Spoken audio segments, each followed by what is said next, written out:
welcome back everyone. I hope you enjoyed part 1 of our discussion on Dream on Monkey Mountain. In part 1, we explored the background and context of the play.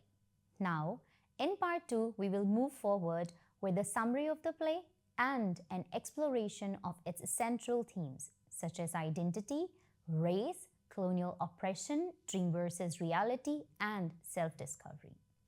Through this, we will see how Derek Walcott uses post-colonial drama to reflect on the psychological struggles of the Caribbean people and their quest for freedom and cultural identity.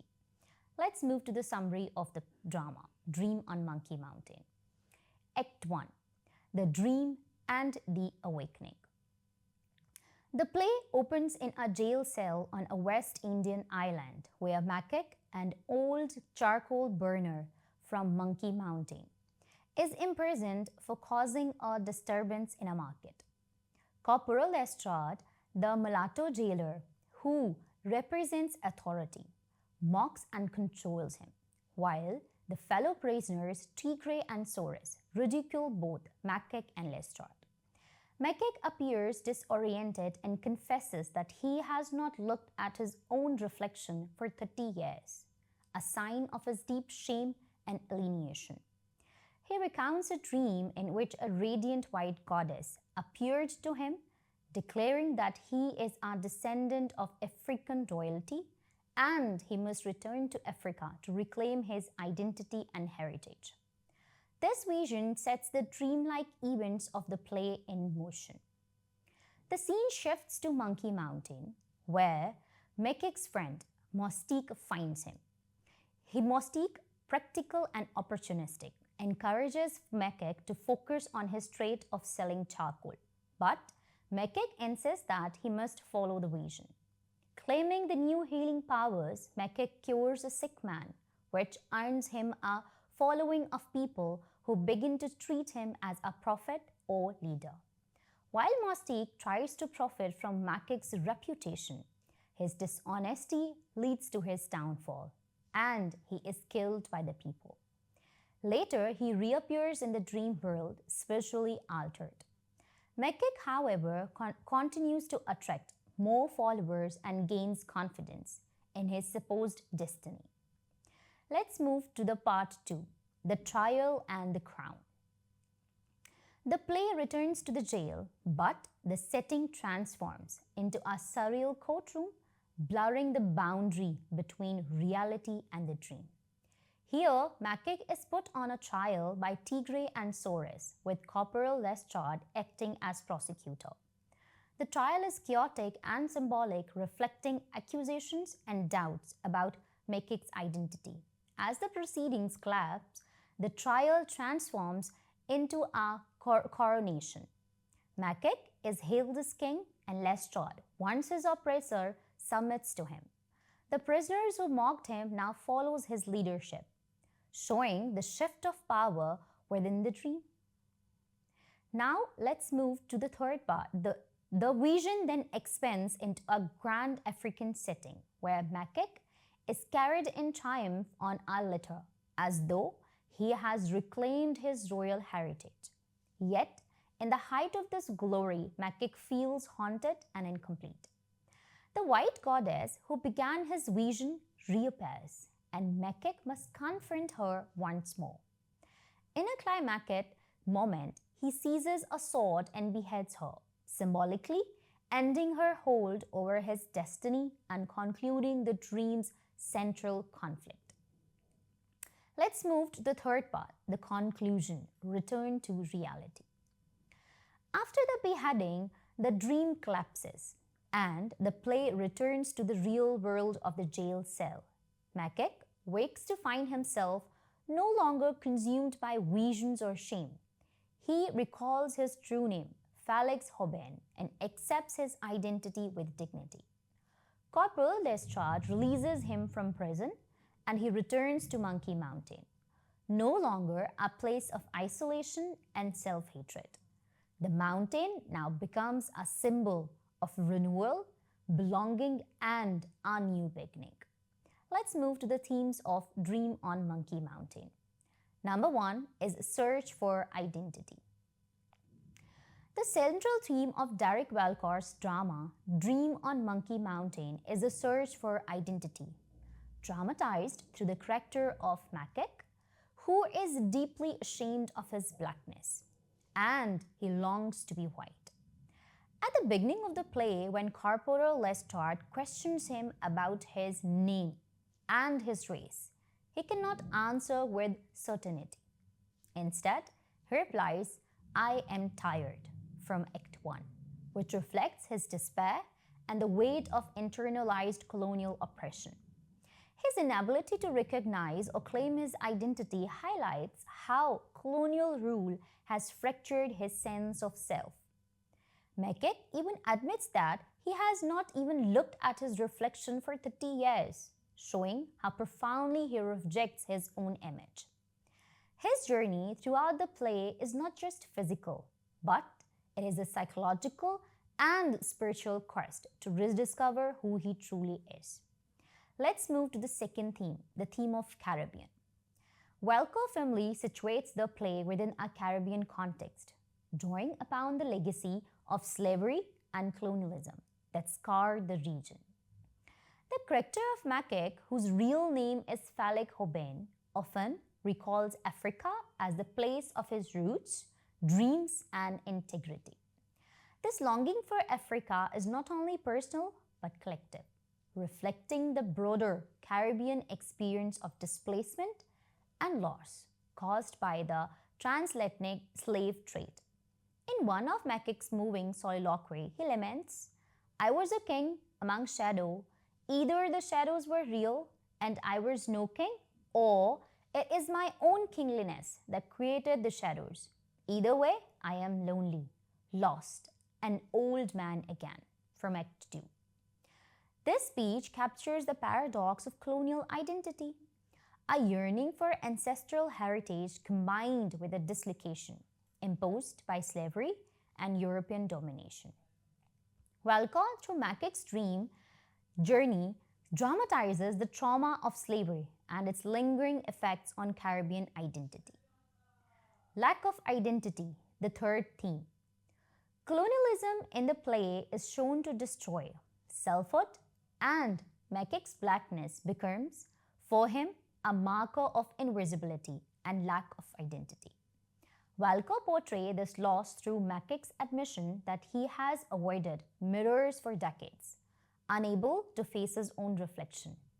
Not a pool of water, but his own mind. Drunk, I tilt things first to break the image.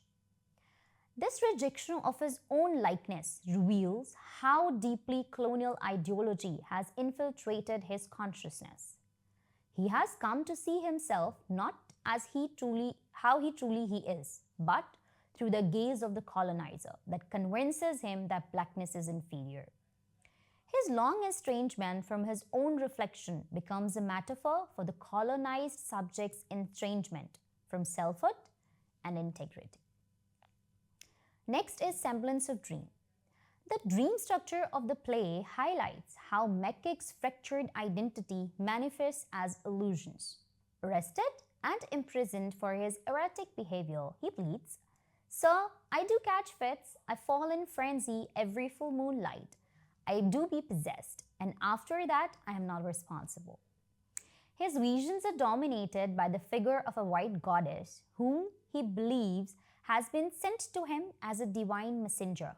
She tells him, "You are a king, Macaque, go back to Africa," which sets his hallucination journey in motion. However, the dream exposes not just liberation, but the depth of his internalized inferiority. He believes that only whiteness holds the solution to his suffering. Walcott demonstrates how colonialism implants illusions of white superiority so deeply that Macaque's subconsciousness produces the white goddess as both a savior and oppressor. Next theme is colonialism. At the heart of Dream on Monkey Mountain, it integrates the structures of colonialism and the binary oppositions it produces. Colonial ideology establishes rigid distinctions between colonizer and colonized, civilized and primitive, developed and underdeveloped. Walcott dramatizes this division through Corporal Lestrade, who enforces colonial law against his own people while clinging to borrowed authority. The colonized are rendered voiceless and stripped of history, echoing Gayatri Spivak's formulation that the subaltern is thought to have no history and no ability of speech or agency. McKeck embodies this silencing as the beginning of the play, but his dream journey becomes an attempt to reclaim voice, history, and selfhood in the face of colonial erasure. Next theme is white superiority. The play also critiques the psychological effects of white superiority on the colonized people. Walcott symbolizes this ideology through darkness and imprisonment, equating the jail cell with colonial rule, which denies both physical and spiritual freedom. His initial worship of the white goddess reflects the belief that acceptance and worth are only possible through the color white. Lestrade later makes this explicit when he explains to McKeck, "She is the white light that paralyzed your mind, that led you into this confusion. It is you who created her, so kill her, kill her." Only when McKeck obeys and beheads the white goddess does he break free from the illusion of white supremacy, liberating himself from the psychological chains of colonialism. Racism. McKeck's suffering is also tied to racism, which isolates him both socially and emotionally. He avoids his social life because of his belief that he is ugly and unworthy, shaped by the racial hierarchies of his world. His desire for a white woman and his dependence on her as the source of his dignity underscores the extent of his self-hatred. Yet, his speeches also urge his fellow sufferers to resist despair and reclaim their strength. Sing as you sing in the belly of the boat. You are a tree under pressure. You are brilliant diamonds in the hand of your God. These lines link his personal struggle with a collective call for resilience among the oppressed. In the end, McKeck's decision to kill the white goddess symbolizes the rejection of racial illusions and the possibility of self-acceptance. The ending of liberation. The climax of the play occurs when McKeck finally kills the white goddess. Although she had appeared as a divine vision, she was the embodiment of his colonial illusions. By beheading her, McKeck symbolically rejects the fantasy of whiteness and its paralyzing hold on his mind. Lestrade declares, kill her, and McKeck obeys, surveying his dependence on external validation. The act marks his rebirth. He awakens in the jail cell, recalls his true name, and no longer feels the shame that once crushed him. As they return to Monkey Mountain, the place is transformed from a site of exile into one of renewal and dignity. The next theme is community and collective experience. Walcott emphasizes the importance of community in the formation of identity. The interactions between characters reveal the diverse experiences and perspectives within Caribbean society, illustrating the richness of communal life. The play suggests that individual journeys are intricately linked to the collective history and the struggles of the community. That is it for today. Thank you so much for staying engaged, and I look forward to hearing your thoughts on the play Dream on Monkey Mountain in our discussion forum. Thank you so much.